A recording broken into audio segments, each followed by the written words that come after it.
இந்தியாவில் விண்வெளித்துறை குறித்த ஆர்வம் பெருகியுள்ளதாக பிரதமர் மோடி தெரிவித்துள்ளார். மாதாந்திர மனதின் குரல் வானொலி நிகழ்ச்சியில் பேசிய பிரதமர், சுபான்ஷு சுக்லா விண்வெளிக்கு சென்று வந்தது அது குறித்த ஆர்வத்தை மாணவர்கள் மத்தியில் ஏற்படுத்தியுள்ளதாக குறிப்பிட்டார். கடந்த சில ஆண்டுகளில் மட்டும் 200க்கும் மேற்பட்ட புத்தாக்க நிறுவனங்கள் விண்வெளித்துறையில் தொடங்கப்பட்டுள்ளதாகவும் பிரதமர் மோடி குறிப்பிட்டுள்ளார். உள்நாட்டு உற்பத்தி தொழில்களை ஊக்குவிப்பதே சுயசார்பு இந்தியா என்ற நிலை ஏற்பட வழிவகுக்கும் என்றும் பிரதமர் தன் உரையில் குறிப்பிட்டுள்ளார். மக்கள் தங்களுக்கான உரிமைகளை அறிந்து கொள்வது அவசியம் என இந்திய தலைமை நீதிபதி B.R. கவாய் கூறியுள்ளார். காஷ்மீரின் ஸ்ரீநகரில் நடைபெற்ற தேசிய சட்ட சேவைகள் ஆணைய நிகழ்ச்சியில் பேசிய தலைமை நீதிபதி, ஒருவர் எவ்வளவுதான் அறிவாளியாக இருந்தாலும் உரிமைகளை அறிந்து கொள்ளாமல் இருந்தால் அந்த அறிவு பயனற்றது என்று தெரிவித்தார். இந்திய நாட்டின் கடைக்கோடி குடிமகனுக்கும் நீதி கிடைப்பது உறுதிப்படுத்தப்பட வேண்டும் என்றும் அவர் கேட்டுக் கொண்டார். அனைத்து சமூக மக்களும் இணக்கத்துடன் வாழும் பழைய காஷ்மீரை காண தான் விரும்புவதாகவும் தலைமை நீதிபதி கூறினார். பீகார் வாக்காளர் பட்டியல் சிறப்பு திருத்தத்தை எதிர்த்து தொடரப்பட்ட வழக்குகளை உச்சநீதிமன்றம் நாளை மீண்டும் விசாரிக்கிறது. ஏற்கனவே நடைபெற்ற விசாரணையில் வாக்காளர் பட்டியல் திருத்தத்திற்கு தடை விதிக்க முடியாது என நீதிபதிகள் கூறியிருந்தனர். அதே நேரம் ஆதார் அட்டை, வாக்காளர் அட்டை, ரேஷன் அட்டையை சான்றாக ஏற்பது குறித்து பரிசீலிக்குமாறும் நீதிபதிகள் கேட்டுக் கொண்டிருந்தனர். இதைத் தொடர்ந்து சமர்ப்பித்த பிரமாண பத்திரத்தில் ஆதார் உள்ளிட்டவற்றை வாக்காளர் பட்டியலில் இடம்பெறுவதற்கான சான்றாக ஏற்க முடியாது என தேர்தல் ஆணையம் திட்டவட்டமாக தெரிவித்திருந்தது. இந்த நிலையில் நாளை முதல் வழக்கு விசாரணை தொடரவுள்ளது. இதற்கிடையே வாக்காளர் பட்டியல் திருத்தப் பணிகள் முடிந்துள்ள நிலையில் இறந்தவர்கள், இடம் மாறியவர்கள், இரட்டை பதிவுகள் என 65 லட்சம் பெயர்கள் நீக்கப்பட்டுள்ளதாக தகவல் வெளியாகியுள்ளது. தங்களுக்கு எதிரானவர்கள் தேர்தலில் வாக்களிப்பதை தடுக்கவே இந்த திருத்த நடவடிக்கை என எதிர்க்கட்சிகள் குற்றம் சாட்டி வரும் நிலையிலும், நாடெங்கும் இத்திருத்தம் மேற்கொள்ளப்படும் என கூறப்பட்டுள்ள நிலையிலும் இவ்விவகாரம் மிகவும் கவனம் பெறுகிறது. உத்தராகண்ட் மாநிலம் ஹரித்வாரில் மானசா தேவி கோவிலில் ஏற்பட்ட கூட்ட நெரிசலில் சிக்கி 6 பேர் உயிரிழந்தனர். 28 பேர் காயங்களோடு சிகிச்சை பெற்று வருகின்றனர். உத்தராகண்ட் மாநிலத்தில் உள்ள புகழ்பெற்ற கோவில்களில் ஒன்றான மானசா தேவி கோவிலில் ஞாயிற்றுக்கிழமை என்பதால் ஏராளமான பக்தர்கள் குவிந்திருந்தனர். அப்போது கூட்ட நெரிசலில் விபரீதம் நேரிட்டுள்ளது. மின்சார கம்பி அறுந்துவிட்டதாக யாரோ வதந்தி கிளப்பியதால் நெரிசல் ஏற்பட்டதாக தகவல் வெளியாகியுள்ளது. விபத்து குறித்து நீதித்துறை விசாரணைக்கு உத்தரவிடப்பட்டுள்ளது. இச்சம்பவத்தில் இறந்தவர்களின் குடும்பத்தினருக்கு பிரதமர் மோடி இரங்கல் தெரிவித்துள்ளார். பீகாரின் மகுவா தொகுதியில் சுயேட்சையாக போட்டியிடப் போவதாக அம்மாநில முன்னாள் அமைச்சரான தேஜ் பிரதாப் யாதவ் அறிவித்துள்ளார். பொதுமக்களின் ஆதரவு தனக்கு உள்ளதாக தெரிவித்துள்ள அவர், சட்டமன்ற தேர்தலுக்கு பிறகு முதல்வராக நிதிஷ்குமார் தொடரமாட்டார் என்று கூறினார். ஹாசன்பூர் தொகுதி MLA-வாக உள்ள தேஜ் பிரதாப் யாதவை கட்சியிலிருந்து நீக்க அவரது தந்தையும் கட்சித் தலைவருமான லாலு பிரசாத் யாதவ் நடவடிக்கை எடுத்திருந்தார். அதன் தொடர்ச்சியாக சுயேட்சையாக களம் இறங்குவது என தேஜ் பிரதாப் முடிவு செய்துள்ளார்.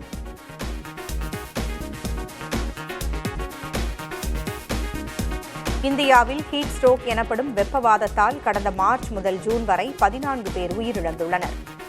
மார்ச் 1ஆம் தேதி முதல் ஜூன் 24ஆம் தேதி வரையிலான காலகட்டத்தில் 7192 பேருக்கு வெப்பவாதத்தால் உடல்நலக்குறைவு ஏற்பட்டதாக தெரிவிக்கப்பட்டுள்ளது. இதில் அதிகபட்சமாக கடந்த மே மாதம் 2962 பேர் வெப்பவாதத்தால் பாதிக்கப்பட்டதாக, 3 பேர் உயிரிழந்ததாகவும் தேசிய நோய் தடுப்பு மையம் தெரிவித்துள்ளது. கடந்த ஆண்டு மொத்தமாக 48,000 பேர் வெப்பவாதத்தால் பாதிக்கப்பட்ட நிலையில் 159 பேர் உயிரிழந்தனர். இந்தியாவின் NLC நிறுவனம் வெளிநாடுகளில் அரிய வகை கனிமங்களை எடுக்கும் திட்டத்தை செயல்படுத்த உள்ளது.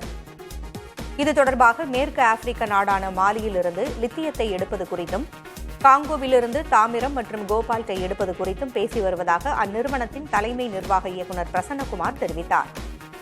சீனா தனது அரிய வகை கனிமங்கள் ஏற்றுமதிக்கு கடும் கட்டுப்பாடுகள் விதித்துள்ளதால் இந்தியா பல சிக்கல்களை சந்தித்து வருகிறது. இந்நிலையில் மற்ற நாடுகளிலிருந்து அவற்றை கொள்முதல் செய்ய இந்தியா திட்டமிட்டுள்ளது.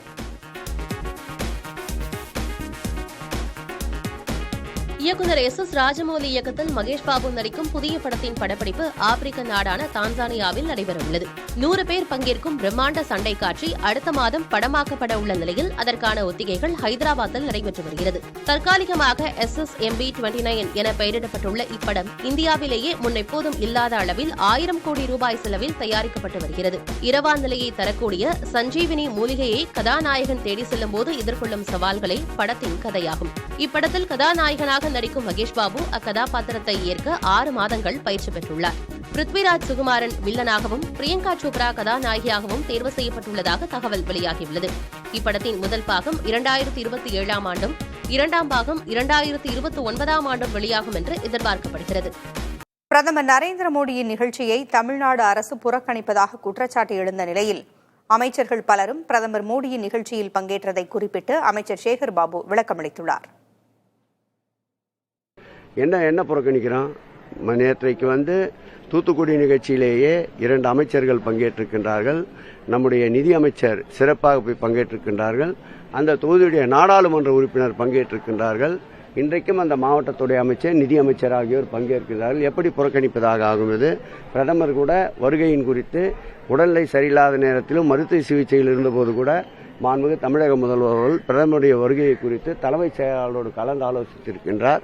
இவ்வளவு மதிப்பும் மரியாதையும் வைத்திருக்கின்றார். அவர் நாட்டினுடைய பிரதமர் என்ற வகையிலே பிரதமருக்கு உண்டான அந்த மதிப்பும் மரியாதையும் என்றைக்கும் வந்தாரை வரவேற்கும் இந்த தமிழ்நாடு, விருந்தோம்பலுக்கு சிறந்த தமிழ்நாட்டினுடைய முதலமைச்சர் அவர்கள் நிச்சயம் அப்படிப்பட்ட பாகுபாடு காட்ட மாட்டார்.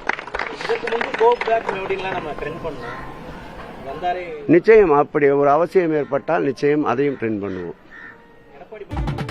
தமிழகம் வந்த பிரதமர் மோடியை திருச்சி தொகுதியின் எம்பி என்ற முறையில் வரவேற்றதாக துரை வைகோ தெரிவித்துள்ளார்.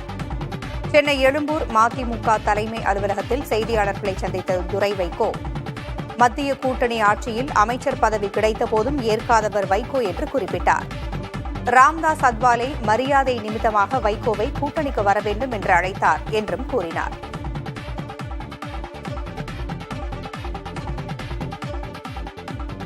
இன்னைக்கு நம்ம தமிழ்நாட்டுக்கு வரும்போது ஒரு வரலாற்று சிறப்புமிக்க ஒரு பகுதிக்கு போறாரு. ராஜேந்திர சோழனுடைய அந்த கங்கை கொண்ட சோழபுரம் இது போறாரு. அந்த கோயிலா இருக்கட்டும், அந்த நம்முடைய மன்னர் ராஜேந்திர சோழ மன்னரா இருக்கட்டும், அந்த ஒரு இடத்துக்கு போகும்போது, அந்த நிகழ்வுக்கு போகும்போது அது தமிழ்நாட்டுக்கு ஒரு பெருமையாக நம்ம பார்க்கிறோம். நம்ம மேட்டூர் அணைக்கான நீர்வரத்து வினாடிக்கு 1 லட்சம் கன அடியாக அதிகரித்துள்ளது. மேட்டூர் அணை ஏற்கனவே அதன் முழு கொள்ளளவை எட்டிய நிலையில் தற்போது நீர்வரத்து அதிகரிப்பால் அணையிலிருந்து 16 கண் மதகுகள் வழியாக வினாடிக்கு 82,000 கன அடி தண்ணீர் வெளியேற்றப்படுகிறது. மேட்டூர் அனல் மின் நிலையம் மற்றும் சுரங்க மின் நிலையம் வழியாக பாசனத்திற்காக 18,000 கன அடி நீரும், கிழக்கு மேற்கு கால்வாய் பாசனத்திற்காக வினாடிக்கு 400 கன அடி நீரும் வெளியேற்றப்படுகிறது. இதனால் கரையோர மக்களுக்கு வெள்ள அபாய எச்சரிக்கை விடுக்கப்பட்டுள்ளது.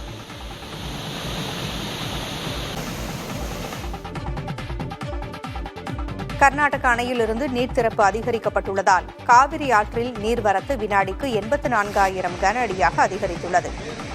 நீர்வரத்து அதிகரிப்பால் வெள்ளப்பெருக்கு ஏற்பட்டு ஒகேனக்கல் அருவிகள் பிரதான அருவிக்கு செல்லும் நடைபாதை முழுவதும் தண்ணீரில் மூழ்கியுள்ளது. இதனால் ஒகேனக்கல் அருவிகளில் சுற்றுலா பயணிகள் குளிக்கவும் பரிசல் இயக்கவும் தடை விதித்து மாவட்ட ஆட்சியர் ஆர் சதீஷ் முன்னெச்சரிக்கை நடவடிக்கையாக பாதிப்பு ஏற்படும் இடங்களை ஆய்வு செய்தார்.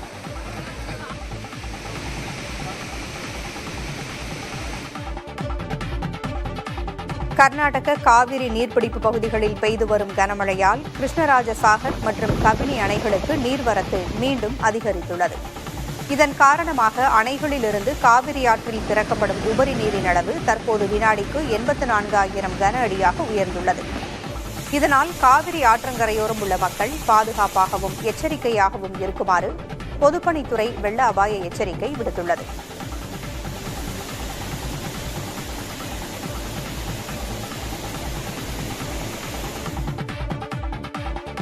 ஞாயிற்றுக்கிழமை வார விடுமுறையை முன்னிட்டு கோவை மாவட்டம் வால்பாறையில் சுற்றுலா பயணிகள் வருகை அதிகரித்து காணப்பட்டது. தொடர் மழை காரணமாக சுற்றுலா தலங்கள் அனைத்தும் மூடப்பட்டுள்ளன. எனினும் கூழாங்கல் ஆறு, வாட்டர் ஃபால்ஸ், தேயிலை தோட்டம், கவர்கல் கைகாட்டி சிலை, சோலையாறு அணை போன்றவற்றின் அருகில் சுற்றுலா பயணிகள் இயற்கை அழகை ரசித்து புகைப்படம் எடுத்து மகிழ்ந்தனர்.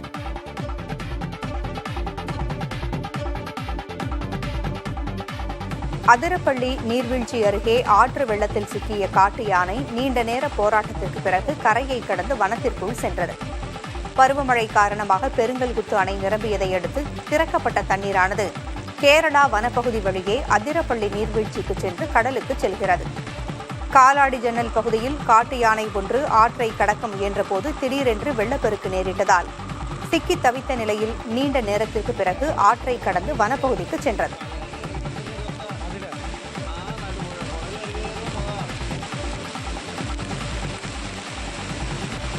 உத்தவ் தாக்கரேவை அவரது இல்லத்தில் சந்தித்து ராஜ் தாக்கரே பிறந்த நாள் வாழ்த்து தெரிவித்தார். அண்மையில் இருவரும் மராத்தி மொழி பாதுகாப்பு மாநாட்டில் ஒரே மேடையில் இருந்த நிலையில் தற்போது அவர்கள் உறவு மீண்டும் வலுப்பட்டுள்ளது. மகாராஷ்டிராவில் எதிர்வரும் உள்ளாட்சி தேர்தலில் இருவரது கட்சியும் இணைந்து போட்டியிடும் என கூறப்படுகிறது. ஒன்றுவிட்ட சகோதரர்களான இருவரும் மிகவும் நெருக்கமாக இருந்த நிலையில் அரசியல் காரணமாக 20 ஆண்டுகளாக எதிரும் புதிருமாக இருந்தனர். தற்போது மீண்டும் இருவரும் இணைந்துள்ளது மகாராஷ்டிர அரசியலில் முக்கிய திருப்பமாக பார்க்கப்படுகிறது. இந்தியாவில் விண்வெளித்துறை குறித்த ஆர்வம் பெருகியுள்ளதாக பிரதமர் மோடி தெரிவித்துள்ளார். மாதாந்திர மனதின் குரல் வானொலி நிகழ்ச்சியில் பேசிய பிரதமர், சுபான்ஷு சுக்லா விண்வெளிக்கு சென்று வந்தது அது குறித்த ஆர்வத்தை மாணவர்கள் மத்தியில் ஏற்படுத்தியுள்ளதாக குறிப்பிட்டார். கடந்த சில ஆண்டுகளில் மட்டும் 200க்கும் மேற்பட்ட புத்தாக்க நிறுவனங்கள் விண்வெளித்துறையில் தொடங்கப்பட்டுள்ளதாகவும் பிரதமர் மோடி குறிப்பிட்டுள்ளார். உள்நாட்டு உற்பத்தி தொழில்களை ஊக்குவிப்பதே சுயசார்பு இந்தியா என்ற நிலை ஏற்பட வழிவகுக்கும் என்றும் பிரதமர் தன் உரையில் குறிப்பிட்டுள்ளார். உத்தராகண்ட் மாநிலம் ஹரித்வாரில் மானசா தேவி கோவிலில் ஏற்பட்ட கூட்ட நெரிசலில் சிக்கி 6 பேர் உயிரிழந்தனர். 28 பேர் காயங்களோடு சிகிச்சை பெற்று வருகின்றனர். உத்தராகண்ட் மாநிலத்தில் உள்ள புகழ்பெற்ற கோவில்களில் ஒன்றான மானசா தேவி கோவிலில் ஞாயிற்றுக்கிழமை என்பதால் ஏராளமான பக்தர்கள் குவிந்திருந்தனர். அப்போது கூட்ட நெரிசலில் விபரீதம் ஏற்பட்டுள்ளது. மின்சார கம்பி அறுந்துவிட்டதாக யாரோ வதந்தி கிளப்பியதால் நெரிசல் ஏற்பட்டதாக தகவல் வெளியாகியுள்ளது. விபத்து குறித்து நீதித்துறை விசாரணைக்கு உத்தரவிடப்பட்டுள்ளது. இச்சம்பவத்தில் இறந்தவர்களின் குடும்பத்தினருக்கு பிரதமர் மோடி இரங்கல் தெரிவித்துள்ளார். காசா மீதான தாக்குதலுக்கு மத்தியில் அங்குள்ள மக்களுக்காக நிவாரண உதவிகளை இஸ்ரேல் ராணுவத்தினர் செய்து வருகின்றனர். ராணுவ போர் விமானம் வாயிலாக இரவோடு இரவாக பாராசூட்டுகள் மூலம் நிவாரணப் பொருட்கள் காசாவில் விநியோகிக்கப்பட்டன. பெட்டிகளில் அடைக்கப்பட்ட உணவு, மருந்துகள் உள்ளிட்ட அத்தியாவசிய பொருட்கள் விமானத்திலிருந்து கீழே போடப்பட்ட காட்சிகளை இஸ்ரேல் ராணுவம் தற்போது வெளியிட்டுள்ளது.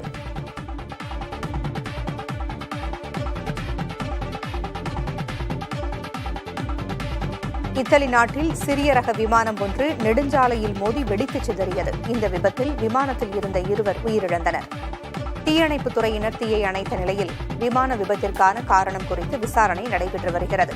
இந்த விபத்தின் பதைபதைக்கச் செய்யும் வீடியோ காட்சிகள் தற்போது சமூக வலைதளங்களில் பரவி வருகின்றன.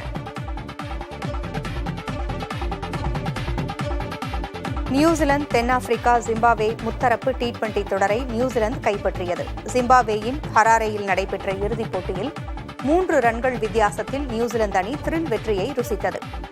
முதலில் பேட் செய்த நியூசிலாந்து 20 ஓவர்களில் 5 விக்கெட் இழப்பிற்கு 180 ரன்களை எடுத்தது. இதைத் தொடர்ந்து 181 ரன்கள் எடுத்தால் வெற்றி என்ற இலக்கோடு களமிறங்கிய தென்னாப்பிரிக்க அணிக்கு வெற்றியை அடைய கடைசி ஓவரில் 7 ரன்கள் தேவைப்பட்டது. அந்த ஓவரை மேட் ஹென்றி வீச சிக்ஸருக்கு சென்ற 2வது பந்தை கிராஸ்வெல் அற்புதமாக கேட்ச் செய்தார். இதேபோல 5வது பந்தை மிச்சல் அபாரமாக கேட்ச் செய்தார். இதனால் கடைசி ஓவரில் 3 ரன்களை மட்டுமே எடுத்த தென்னாப்பிரிக்க அணி 3 ரன்கள் வித்தியாசத்தில் தோல்வியடைந்தது. அமெரிக்க அரசின் கடனை அடைக்க உதவ விரும்பும் பொதுமக்கள் பேபால் மற்றும் வென்மோ ஆகிய பணப்பரிமாற்ற தளங்கள் வாயிலாக தொகையை அனுப்பலாம் என அந்நாட்டு நிதித்துறை தெரிவித்துள்ளது. உலகின் மிகப்பெரிய பொருளாதார நாடாக விளங்கும் அமெரிக்கா 37 லட்சம் கோடி டாலர் கடன் வைத்துள்ளது. கடந்த 15 ஆண்டுகளில் அமெரிக்க அரசின் கடன் இரட்டிப்பாகியுள்ளது. இதையடுத்து பொதுமக்களிடமிருந்து நன்கொடைகளை திரட்டி ஓரளவு கடன் சுமையை குறைக்கும் திட்டத்தை அமெரிக்கா 1996ஆம் ஆண்டிலிருந்து செயல்படுத்தி வருகிறது. ஆனால் 6.7 கோடி டாலர் என்ற சொற்ப தொகை மட்டுமே இதுவரை திரட்டப்பட்டுள்ளது. இந்நிலையில் இத்திட்டத்தை முடுக்கிவிடும் வகையில் தற்போது டிஜிட்டல் பணப்பரிமாற்ற தளங்கள் வாயிலாகவும் பணம் ஏற்கப்படும் என அரசு தெரிவித்துள்ளது. கம்போடியா, தாய்லாந்து இடையே போர் நிறுத்தத்திற்கு அமெரிக்க அதிபர் டிரம்ப் அழைப்பு விடுத்துள்ள நிலையில் இரு நாடுகளுக்கும் மோதல் மேலும் தீவிரமடைந்துள்ளது. இதுவரை இரு தரப்பிலும் 33 பொதுமக்கள் உயிரிழந்துள்ள நிலையில் 1,70,000 பேர் வசிப்பிடத்தை விட்டு வேறு இடங்களில் தஞ்சமடைந்தனர். முன்னதாக போர் நிறுத்தம் தொடர்பாக இரு நாட்டு தலைவர்களுடனும் அமெரிக்க அதிபர் டிரம்ப் தொலைபேசியில் பேசினார். இதைத் தொடர்ந்து தனது ட்ரூத் சமூக தளத்தில் பதிவிட்ட டிரம்ப் போரை நிறுத்தாவிட்டால் இரு நாடுகளுடனான வர்த்தக பேச்சை தொடர இயலாது என்று கூறியதாக தெரிவித்திருந்தார். இதனால் போர் நிறுத்தம் குறித்த பேச இரு தலைவர்களும் இணங்கியதாகவும் அதிபர் டிரம்ப் கூறியிருந்தார். இந்தியா பாகிஸ்தான் போரை நிறுத்தியது தனக்கு நினைவுக்கு வருவதாகவும் டிரம்ப் அப்பதிவில் தெரிவித்திருந்தார். ஆனால் டிரம்பின் இந்த பதிவுக்கு பிறகு மோதல் மேலும் தீவிரமடைந்துள்ளது. தாய்லாந்து, கம்போடியா இடையில் உள்ள பிரிய விஹார் என்ற கோயிலின் சுற்றுப்பகுதியை இரு நாடுகளும் சொந்தம் கொண்டாடுகின்றன. இதுவே போர் தீவிரமடைய காரணமாகும். உக்ரைன் ரஷ்யா இடையிலான போருக்கு மத்தியில் உக்ரைனில் உள்ள 2 கிராமங்களை கைப்பற்றியுள்ளதாக ரஷ்யா தரப்பில் தெரிவிக்கப்பட்டுள்ளது. அதன்படி கடந்த 24 மணி நேரத்தில் ஜெலனிகாய், மலைவ்கா ஆகிய கிராமங்களை ரஷ்ய படைகள் தங்கள் கட்டுப்பாட்டின் கீழ் கொண்டு வந்திருப்பதாக அந்நாட்டு பாதுகாப்புத்துறை தெரிவித்துள்ளது. அதோடு உக்ரைனில் உள்ள ராணுவ நிலைகள் மற்றும் கிடங்குகளை குறிவைத்து தகர்க்கப்பட்டிருப்பதாக தெரிவித்துள்ளது. இதற்கிடையே ரஷ்யாவில் உள்ள வானொலி மற்றும் மின்னணு போர் தளவாட உற்பத்தி ஆலையை அளித்துள்ளதாக உக்ரைன் தரப்பில் தெரிவிக்கப்பட்டுள்ளது.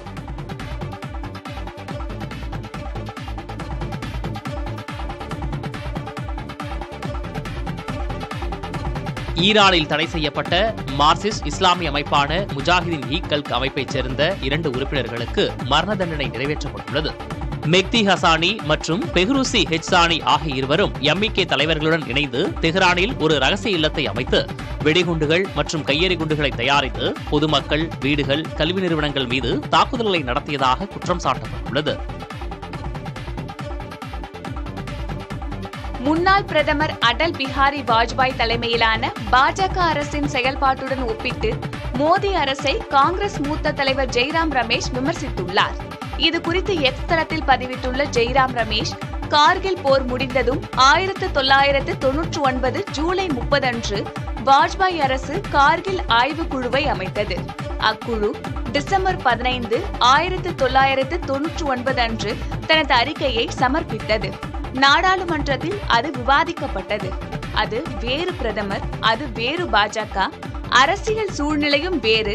அதுவே ஏப்ரல் 22, 2025 அன்று நடந்த பஹல்காம் பயங்கரவாத தாக்குதலில் ஈடுபட்டவர்கள் இன்னும் தண்டிக்கப்படவில்லை என்று குறிப்பிட்டுள்ளார். இந்த விவகாரத்தில் புலனாய்வுத்துறையின் குறைபாடுகள் குறித்து கேள்வி எழுப்பியதோடு பஹல்காம் தாக்குதலுக்கு பிறகு பிரதமர் அனைத்து கட்சி கூட்டத்திற்கு தலைமை தாங்காததையும் அவர் விமர்சித்துள்ளார். நாளை நாடாளுமன்றத்தில் பஹல்காம் தாக்குதல் மற்றும் ஆபரேஷன் சிந்தூர் குறித்து சிறப்பு கூட்டம் நடைபெற உள்ள நிலையில் ஜெய்ராம் ரமேஷ் இந்த விமர்சனத்தை முன்வைத்துள்ளார். நாளை மக்களவையில் பஹல்காம் தாக்குதல் மற்றும் ஆபரேஷன் சிந்தூர் குறித்த விவாதம் நடைபெறவுள்ளது. நாடாளுமன்ற மழைக்கால கூட்டத்தொடர் தொடங்கிய நாள் முதல் எதிர்க்கட்சிகள் இந்த விவாதம் 2 அவைகளிலும் உடனடியாக நடைபெற வேண்டும் என்று வலியுறுத்தி வந்தன.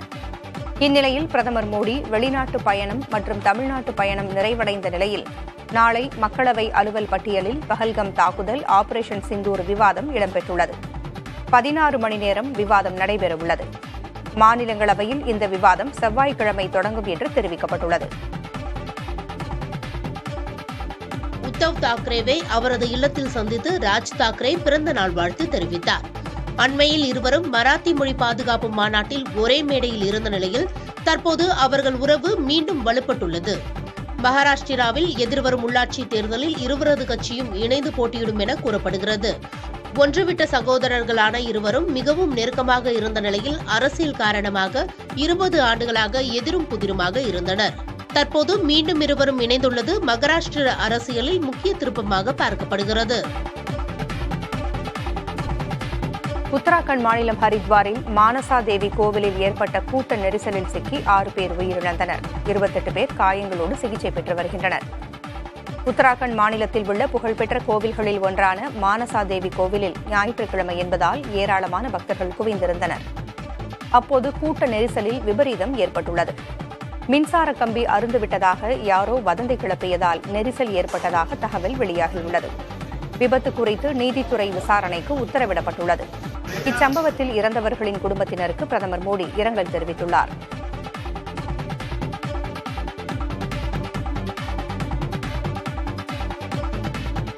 $12,000 ஊழியர்களை பணி நீக்கம் செய்ய டிசிஎஸ் நிறுவனம் முடிவு செய்திருப்பதாக தகவல் வெளியாகியுள்ளது.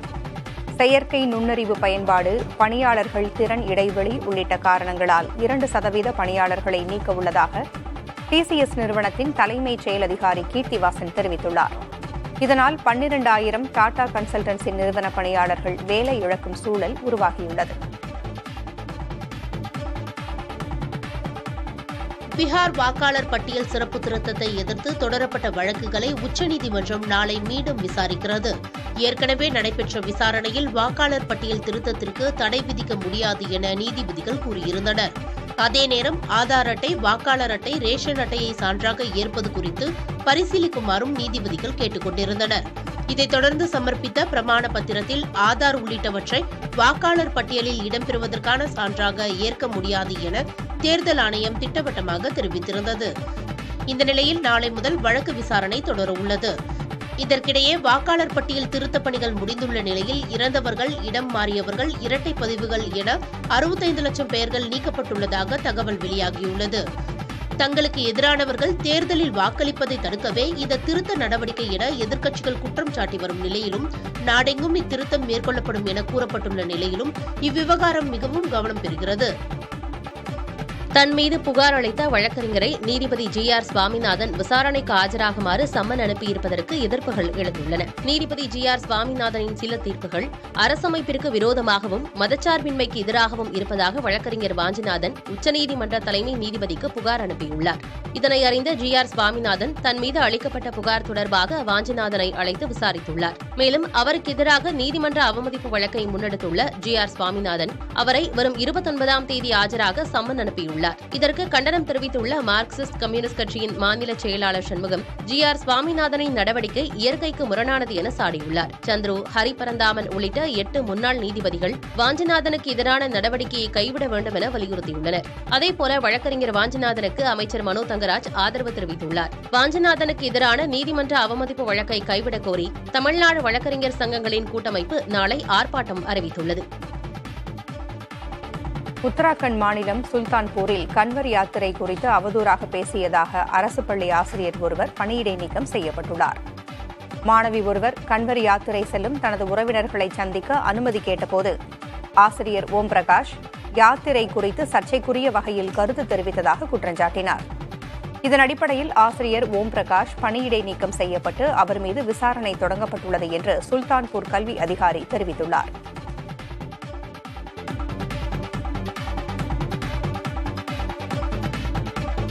தமிழகத்தில் மோசமாக காயமடைந்து நோய்வாய்ப்பட்டு சிரமப்படும் தெருநாய்களை கருணை கொலை செய்ய தமிழக அரசு அனுமதி அளித்துள்ளது. ராபிஸ் உள்ளிட்ட நோய் பாதிப்புகளை தடுக்கும் நோக்கில் கால்நடைத்துறை இந்த அரசாணையை வெளியிட்டுள்ளது. பதிவு செய்யப்பட்ட கால்நடை மருத்துவர்கள் மூலம் கருணை கொலை செய்யப்பட்டு அவை முறையாக அடக்கம் செய்யப்பட வேண்டும் என்றும் தெரிவிக்கப்பட்டுள்ளது. மேலும் சாலைகளில் சுற்றித் திரியும் விலங்குகளை கட்டுப்படுத்துவது தொடர்பான புதிய கொள்கை விரைவில் வெளியிடப்படும் என்றும் அதில் விதிமீறும் கால்நடைகளின் உரிமையாளர்களுக்கு அபராதம் விதிப்பது குறித்த அம்சம் இடம்பெறும் என்றும் கால்நடைத்துறை அதிகாரிகள் தரப்பில் தெரிவிக்கப்பட்டுள்ளது. நாய்க்கடியால் நாள்தோறும் ஏராளமானோர் பாதிக்கப்படுவது தொடர்பாக புதிய தலைமுறை தொடர்ந்து செய்திகளை வெளியிட்டு வருகிறது. இது தொடர்பாக முதல்வர் MK ஸ்டாலினின் கவனத்திற்கும் கொண்டு சென்ற நிலையில் இது தொடர்பான அரசாணை வெளியாகியுள்ளது. இந்தியாவில் ஹீட் ஸ்ட்ரோக் எனப்படும் வெப்பவாதத்தால் கடந்த மார்ச் முதல் ஜூன் வரை 14 பேர் உயிரிழந்துள்ளனர். மார்ச் 1ஆம் தேதி முதல் ஜூன் 24ஆம் தேதி வரையிலான காலகட்டத்தில் 7192 பேருக்கு வெப்பவாதத்தால் உடல்நலக்குறைவு ஏற்பட்டதாக தெரிவிக்கப்பட்டுள்ளது. இதில் அதிகபட்சமாக கடந்த மே மாதம் 2962 பேர் வெப்பவாதத்தால் பாதிக்கப்பட்டதாகவும் 3 பேர் உயிரிழந்ததாகவும் தேசிய நோய் தடுப்பு மையம் தெரிவித்துள்ளது. கடந்த ஆண்டு மொத்தமாக 48,000 பேர் வெப்பவாதத்தால் பாதிக்கப்பட்ட நிலையில் 159 பேர் உயிரிழந்தனர்.